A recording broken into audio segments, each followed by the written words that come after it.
Welcome back to the Green Connection. We have something a little bit unusual today.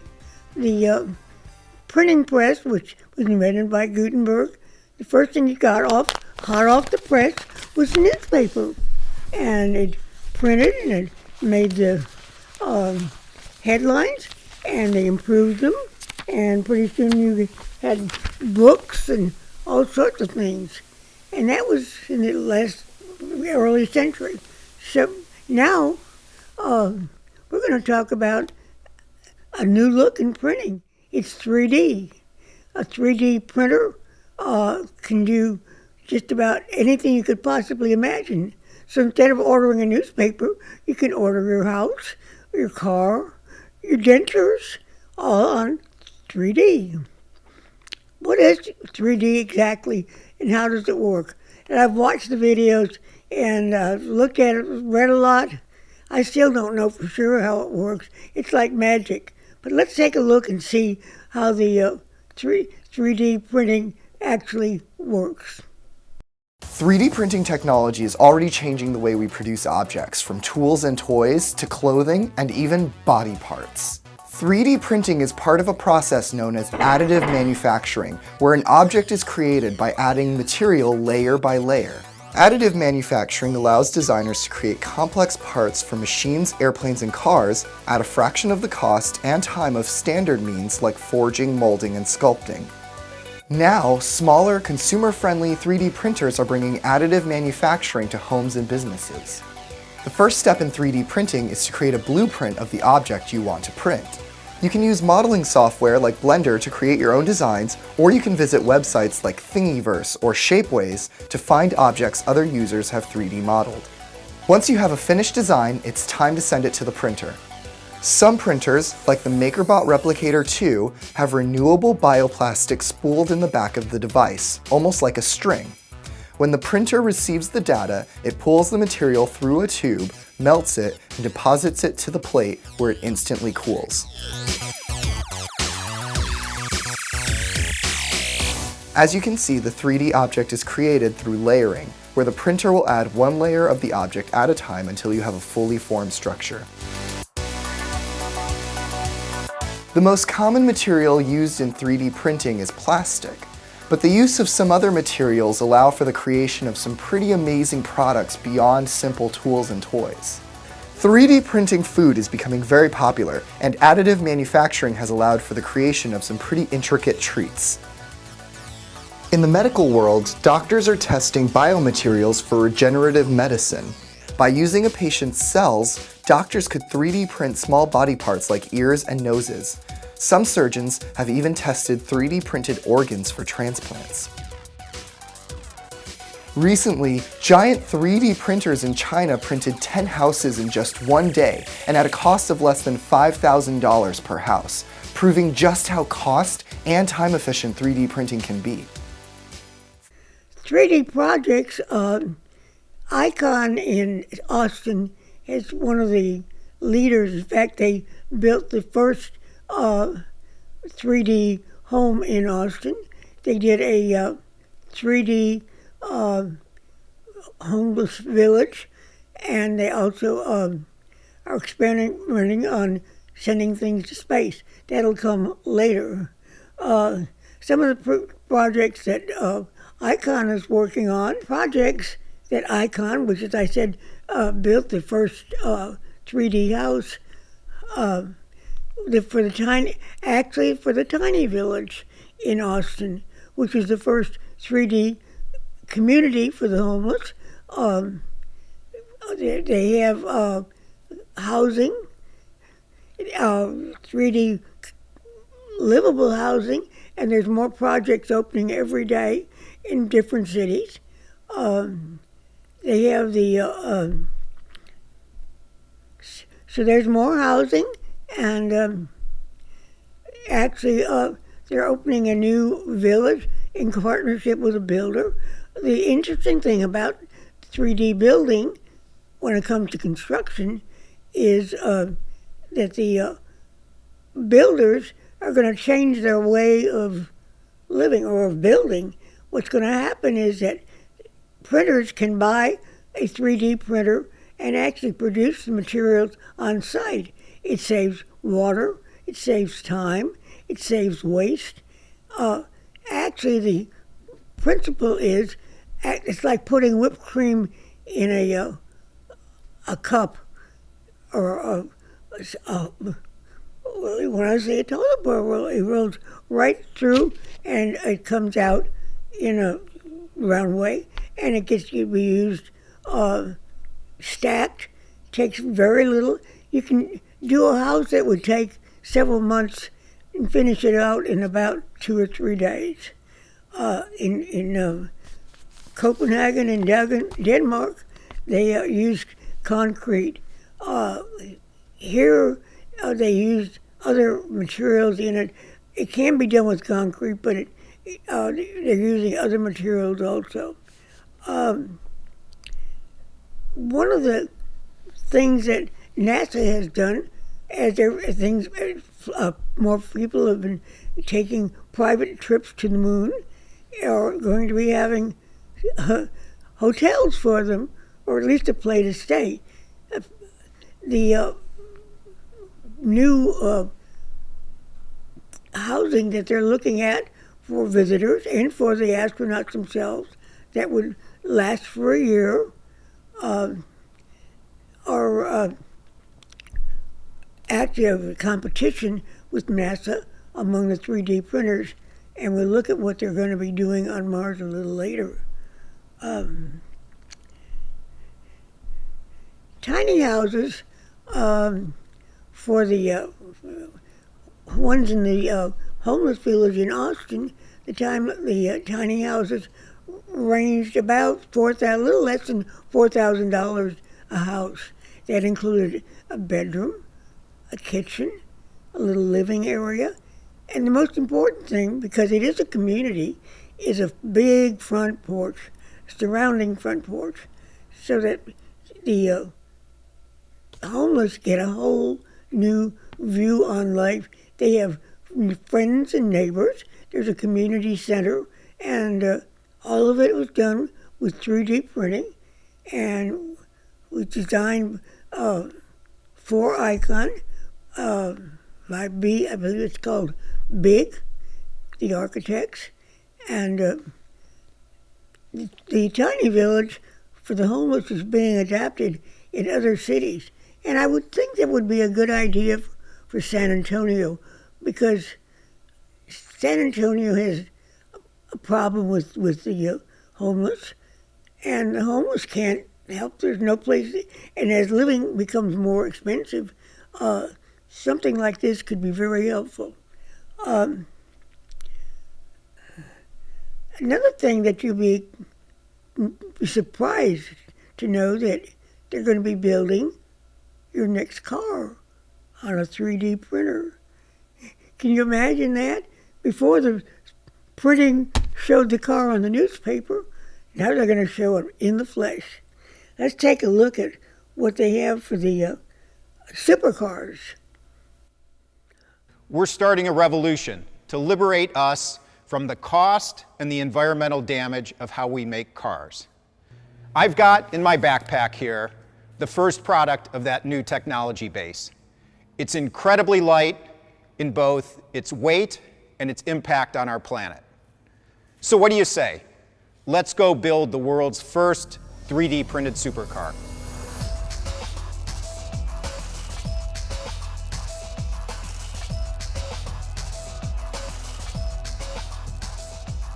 I'm John Bruner, and I'm here at Divergent Microfactories in Orange County, California, talking with Kevin, Brad, and Praveen, who have worked as a team to make this beautiful prototype of the world's first 3D printed high-performance car. Divergent Microfactories is developing a novel way of creating cars that weigh much less than a traditional car in distributed factories around the world. This is spectacular. So what is this?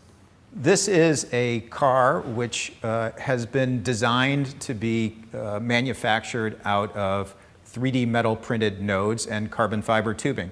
And the result is we've radically reduced the material and energy that have gone into its construction, and radically reduced the cost of building the car.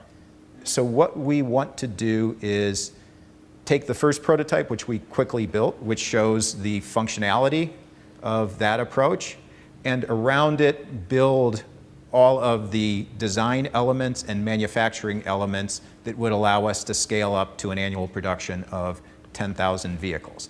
Then take that as a shrink-wrapped model with tools that other entrepreneurs anywhere in the world, small teams of entrepreneurs, could access and use.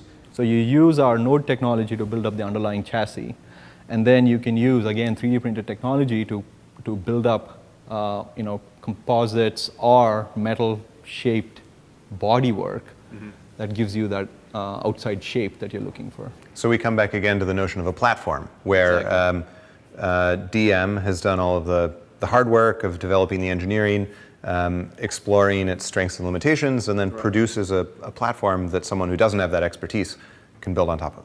Exactly, yeah. We have kind of solved a lot of those challenges, and the idea is a DM microfactory, right, will allow semi-skilled people to actually build together a car that historically has required either huge amounts of investment or has required very skilled people. Mm-hmm. Some people are doing it with Arduino, and I'd like to think, not to sound too hokey, this could be Carduino, but at a very different scale and obviously with industrial strength types of tools like 3D metal printing. Yeah, I love the analogy to the Arduino, because just like the Arduino, you're doing the hard engineering and then giving people an abstracted module that they can use, and dramatically lowering the barrier to creating something. This car isn't conventional at all in the way that it's assembled. It has these nodes. Tell me about the nodes. Sure, so the node is like a Lego block. And from that single Lego block, you can create really complex structures. And what we did is the Lego block is printed out of aluminum. And with 3D printing, you can do very elaborate, complex shapes and optimize it for weight and strength, and realize the efficiencies and the fact that part complexity is free with 3D printing, and then use common off-the-shelf carbon fiber tubes to do some of the longer, bigger pieces. And with that, you get a highly optimized structure for both weight and cost, and you do things that can, in a conventional way, could never be done before. So you can almost imagine taking a node, putting a carbon tube, right, gluing it together, put another node, another carbon tube, and very quickly you can scale up to massive and complex structures.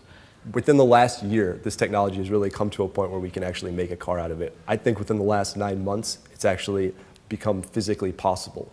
And that's pretty cool. There's a long way for it to go, but I think right now it's at a point where obviously we have a prototype sitting right there. We better think about some alternative other than the current way of manufacturing and scaling up and using the material and energy that we use to build these things. And if I can think of this, other entrepreneurial teams can take these tools as well and radically innovate and radically create. I want to create the catalyst for that. Thank you so much, Kevin. It's great to talk and really appreciate your being part of Solid. I think this is core to the program, and this is going to be a spectacular part of it.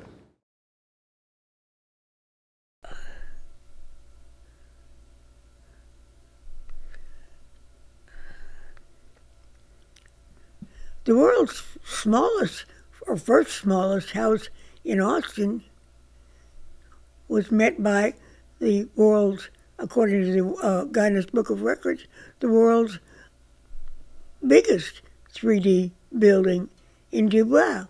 It's the city headquarters, and it's taller than any other building that's ever been done. I'm sure they'll be working on, as a matter of fact, they're working on now putting on second stories. In Austin, and I don't know if it's all the United States, but the second story is not done on these homes with a 3D printer. It's done manually. The world's tallest building, let's take a look at it. Take a look at this 10,000 square foot 3D printed commercial building that was done by the Dubai municipality using an Apis Core printer. I'm also going to include some of the relevant clips from my podcast episode with Ali Mustafa, a civil engineer who was operating as the project manager for this build. Ali works for engineering contracting company in Dubai and only worked on this project initially because he spoke the best Russian and the team using the Apis Core printer was from Moscow. After seeing the potential of this technology and all of the efficiencies that it allows, Ali decided he would pursue more projects like this in the future. Next thing that you look at is dentures. They're offering them now on the internet, 3D dentures. Instead of weeks, sometimes even months, it can produce them in a couple of hours. Exactly how that works, to get them to how they actually fit, I'm sure you have to go through a dentist. But it's amazing. With the 3D dentures, you're able to change them, or if you need it. Actually, the best thing is if you need a new denture and you don't need to change the way it fits, you can send your old one to the 3D denture printers and they will print you up a set of dentures. Other things that the dental dentures do, well, here's a short fillings they're using for dental equipment. Metal equipment and medical supplies also are being done on 3D printers.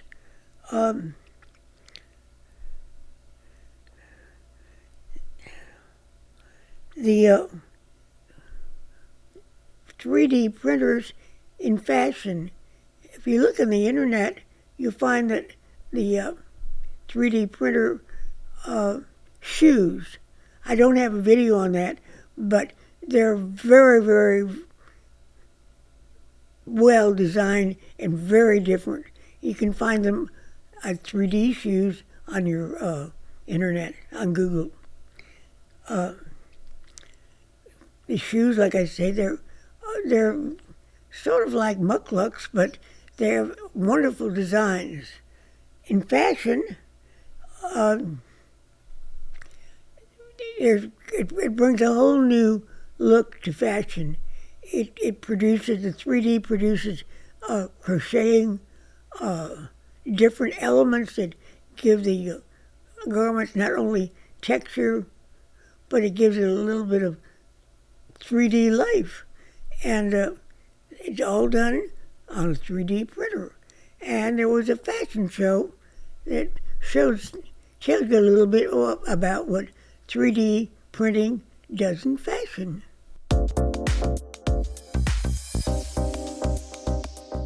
It looks like any other fashion show, but there's one key difference. All of these items have been created in a 3D printing lab. The 27-year-old says the technology gives her the freedom to experiment, even though it's still relatively expensive. I can print everything with this machine. The only problem is that the plate is very small. It comes on a size of A4. So I have to print everything in this size and then to connect it or glue it, but I don't need to sew anything. So if you don't know how to sew clothes, you can just glue your clothes at home. Peleg says an A4-sized piece of textile takes at least 20 hours to print, and it can take up to 300 hours to complete a single piece of clothing.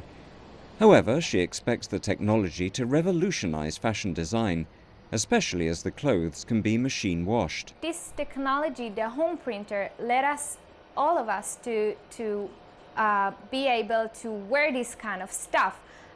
It's not only for celebrities anymore, and it's not made out of hard plastic. It's very flexible. You can sit with it. You can wash it on the dishwasher, actually. Months of research go into Peleg's designs. They are made from a durable material called Thylaflex, which she describes as very flexible and still very strong. You just put from one side the filament, it's called. Filament, it's the material that you put inside of the printer, and then there is a body heat that heating the whole thing, and then it's come up with the pattern or whatever you like to the plate. One item in Pelec's collection, the red Liberté jacket, took more than 2,000 hours to create and is one of her more pricey pieces. The collection is really expensive because it's take a lot of time to print it. For example, the jacket took me more than 300 hours to print, and the cost of this jacket is $2,500. The recent graduate says a home printer capable of making wearable garments like hers will set people back around $2,000 US. But she's confident that as technology expands, the cost will come down, giving more people the option to design their own clothes. Abdiel Leroy, CCTV. As the 3D printer started out as a huge, expensive, super expensive product, it's now down to for almost under $300. You can get a mini 3D computer for your desktop and connect it to your computer and create your own 3D objects. Some of the things that the personal computer does is you can reproduce, first of all, little creative items, little things that you can put in the kitchen or make a vase or a jar, but you can also reproduce plugs and various things that are necessary that you used to go to the hardware store, and now you go to your 3D printer. Let's look at what a 3D printer looks like and how it's used. We believe innovation is at its best when the tools that we use give us the freedom to create without limitation, when the process of creating parts and products is as quick and flexible as the mind's imagination. At Stratasys, our genuine FDM 3D printers and production systems are the realization of that belief. And that's why so many engineers and designers in so many industries trust us to help them with their ideas, to help them create. And now, we're introducing a new 3D printing platform to our lineup that will make genuine FDM technology accessible to more people than ever before. Introducing Mojo. Mojo personalizes genuine FDM printing and redefines what a 3D printer can do, with ease of use and reliability at a price never seen before. Mojo is so easy to set up and use. You just unpack it, put it on your desk, and plug it in. You'll begin printing real, durable ABS plastic parts immediately. We've refined the engineering of FDM to reduce cost without sacrificing the integrity of genuine FDM technology. Mojo uses our new Quick Pack print engine with a snap-in print head that's as simple to use and quick to change as an inkjet cartridge. And each spool has 80 cubic inches of material, so you'll be changing material cartridges less often, and you'll have more uninterrupted printing. With the Mojo Print Wizard software, it's extremely easy to process files to print. Mojo Print Wizard gives you graphical, intuitive user choices for orientation, support style, and scaling parts. Mojo prints with incredible fine feature detail, so the real ABS plastic parts that Mojo prints aren't just strong, durable, and lightweight, but they look great right out of the printer. We've created a new easy support cleaning system that comes with every Mojo 3D print pack. The WaveWash 55 is so easy to use thanks to the EcoWorks tablet detergent. It makes support removal hands-free and eco-friendly. Mojo opens up a new world of possibilities for you and your designs.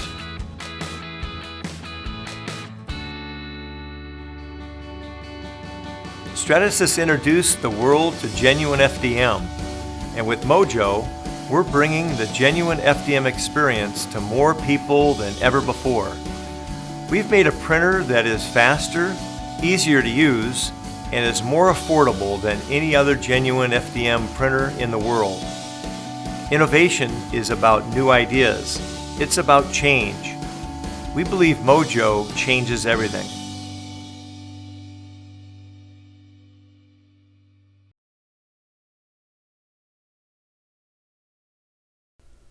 In San Antonio, I tried to find out where you could actually learn or take a class in 3D printing. And I found that Alamo College has a studio called the 3D Studio. It's room or building 520, and I believe it's on the main campus. I tried calling and I didn't get any return, but they have a full accredited course on 3D printing that is available and open to the public. So I think if you call the office there, you'll be able to go ahead and sign up, or at least visit the 3D studio at Alamo College.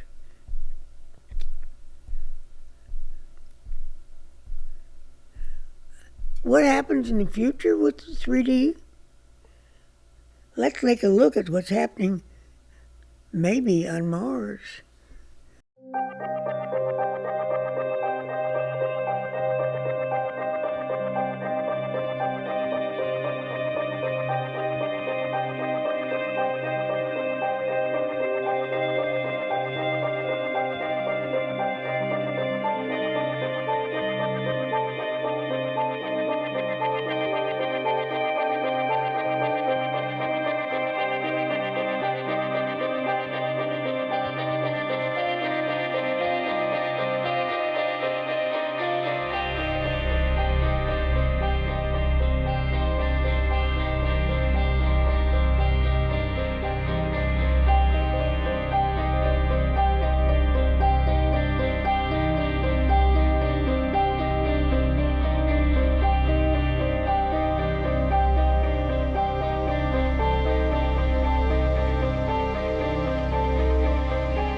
The timeline right now is interesting. We do not know.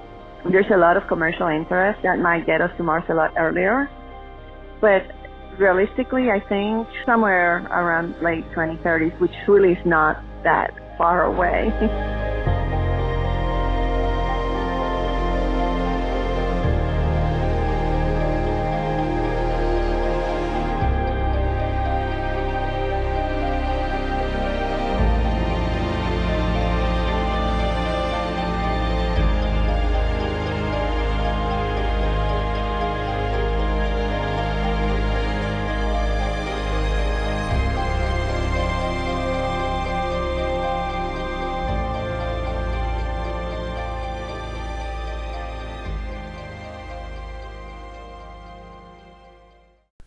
Well, I hope you learned a lot about 3D printing, or at least enough that you'll want to find out more.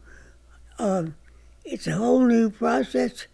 It looks like possibly, instead of manufacturing, that you'll be producing your own products right in your own home. Plugs, decorative items, anything that you can get patterns for. On Google again, you can look for 3D patterns, designs, and ideas and get some applications, some apps that you can get for your computer and your printer, and make a lot of things that you never dreamed you could do yourself. You can become a mini manufacturer. Have a happy week and stay green.